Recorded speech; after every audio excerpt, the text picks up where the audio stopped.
ایک شخص جو کبھی راہب بننا چاہتا تھا، کبھی پائلٹ اور کبھی موسیقار، کراچی میں پیدا ہونے والا دنیش ترویدی اب بھارت کے لیے ڈھاکہ میں ہائی کمشنر ہو۔ دنیش ترویدی کی زندگی کئی ممالک سے جڑی ہوئی۔ ڈھاکہ میں قیام کے دوران دنیش ترویدی کیا بھارت کے مقاصد پورے کریں گے یا امریکی مفادات کے لیے کام کریں؟ آج ہم اس پہ بات کریں۔ جنوبی ایشیائی امور پہ نگاہ رکھنے والے ماہرین کہتے ہیں کہ جب بھارت میں اقتدار تبدیل ہو رہا ہوتا ہے تو اپنی پٹاری سے ایک مہرہ نکالتا ہے جو بھارتی مفادات کے لیے۔ یہ کہانی شروع ہوتی ہے 1987 سے، جب بوفورس اسکینڈل نے راجیو گاندھی کی حکومت کو ہلا کر رکھ دی۔ وی پی سنگھ نے جن مورچہ بنایا، ستیہ پال ملک اور عارف محمد خان نے ارون نہرو کو تجویز دی کہ دنیش ترویدی کو گجرات سے راجیہ سبھا کا رکن بنایا جائے۔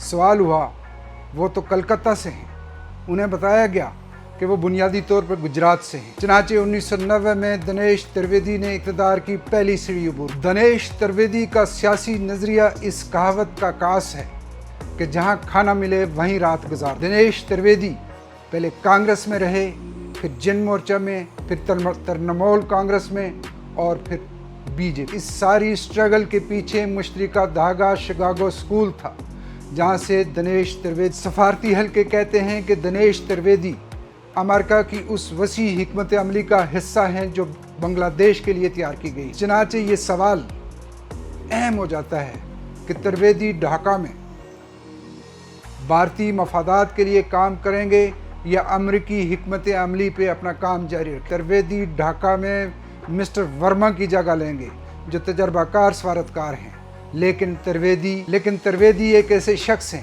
جن کی سیاسی وفاداریاں بدلتی رہتی ہیں۔ ترویدی کی ڈھاکہ میں تقرری کئی سوالات کو جنم دیتی ہے۔ سب سے اہم سوال یہ ہے کہ امریکہ ڈھاکہ میں کیا چاہتا ہے، اس کے کیا مقاصد ہیں اور کون سی حکمت عملی اس نے تیار کی ہے۔ ڈھاکہ میں حال ہی میں اقتدار کی تبدیلی ہوئی ہے۔ حسینہ واجد بھارت فرار ہو گئی تھی اور نئے انتخابات کے نتیجے میں نئی حکومت بنی ہے۔